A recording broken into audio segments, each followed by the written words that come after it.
Bradshaw, S11. He's an amazing, intelligent young man that can break down X's and O's, film, etc. That's what he normally does for us. But all of a sudden, out of nowhere, Sam Bradshaw went down into his dark room, spit out numbers that are insane, stopped the slander. AAC TV viewership doesn't equal to the Big 12, remains, of course, the remaining 8. Sam, thank you very much. Stuart Mandel had his story in The Athletics. It's a national story, got a lot of attention, and then you just went in there with the blowtorch and set the record straight. How long did it take you to find all this data? Thanks for having me on. And really, over half that data I already had, because I had worked on something a couple of years back for the site that just never seemed like the right time to really put it all together, but I at least had the vast majority of what we were looking at. I think it was around the time we were splitting off from 247, things like that. There was really not a good time. Then the season started, and then you'd look at it again, and then another season would start. So I'd had a lot of that data already, so it was just a matter of updating a little bit of it. And then from there, once you put the data in context, the story was pretty easy to write.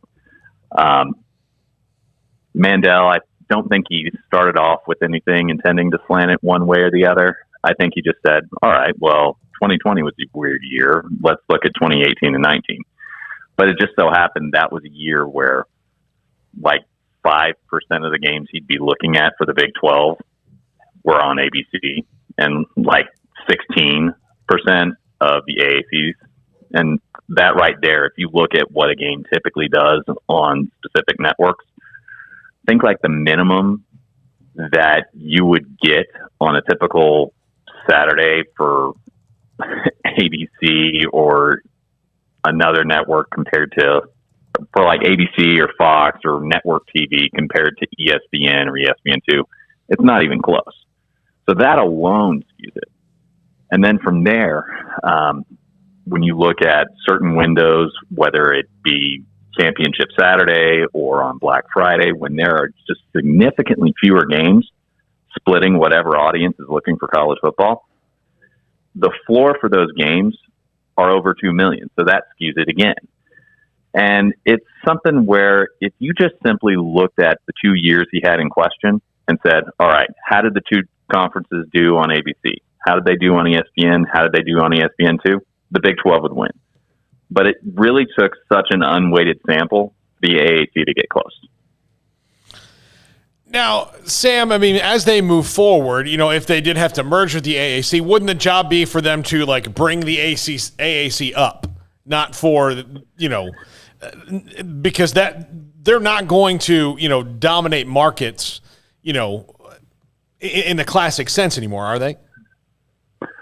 Well, I think anytime you're looking at potential expansion for the remaining 8, you're having to look at who adds the most value, obviously, that you can get. And then from there, I do think the top of the AAC is a lot more marketable than their overall numbers, to where some of those teams might be comparable, you know, if half their schedule wasn't against some of the weaker teams in that conference.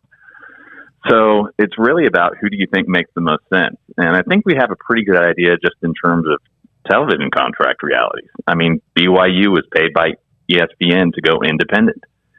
Boise State, first with ESPN, now with Fox, their home games are literally carved out of the Mountain West TV contract for additional money as a separate bid. And then when UConn left the American, there was a bit of information from a source that was leaked to the Houston Chronicle that there are 5 schools in the American: Central Florida, South Florida, Memphis, Houston, and Cincinnati, that if they leave, ESPN reserves the right to change the contract terms. So I think you're looking at some combination of those schools if you're going to bring somebody in. So do you feel like this thing, was this something in your opinion, and I know Stuart Mandel, and I've not been able to contact him, but do you feel like this is something that maybe the AAC and or ESPN said, hey, psst, look at these numbers? I'm not going to speculate on that. I don't know what the guy was intending to do.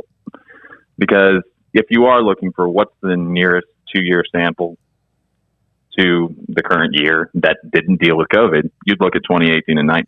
It just so happened that was a very, very unflattering sample, because by the time you filter out the TCU Ohio State game, you literally have one game on ABC compared to many, including games on Black Friday, Championship Saturday, games with College Game Day, with only a limited number of games competing in the time slot.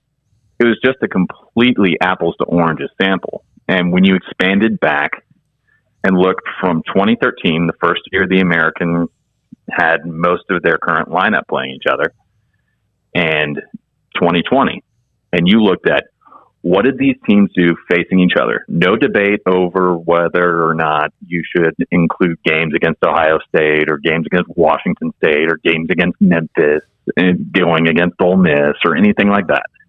Just when you're playing amongst your group and when they're playing amongst their group, who does better?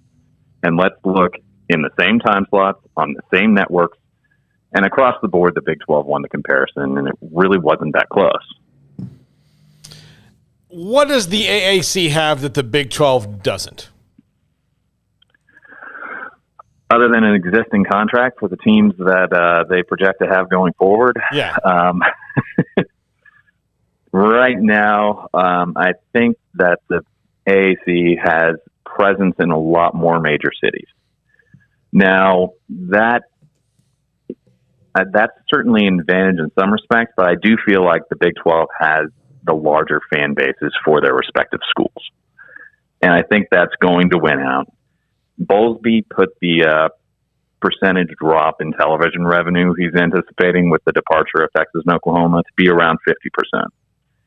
Even with that as a projection, that projects to a television payout that's going to outpace the American.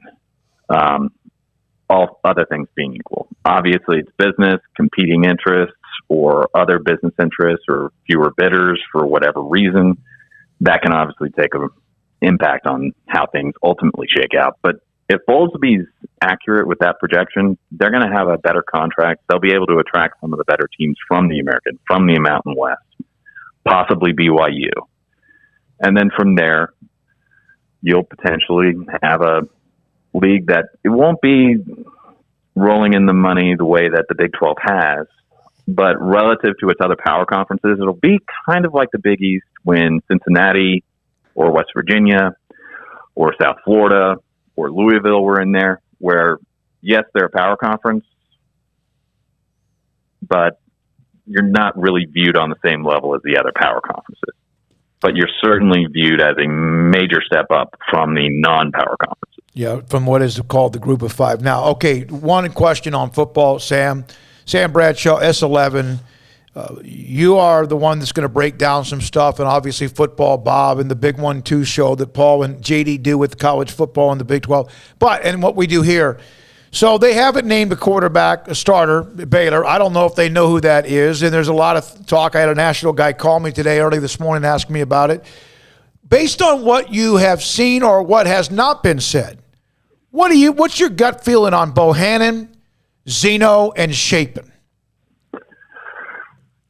Of course, Baylor quarterbacks for those who are watching nationally. Go ahead.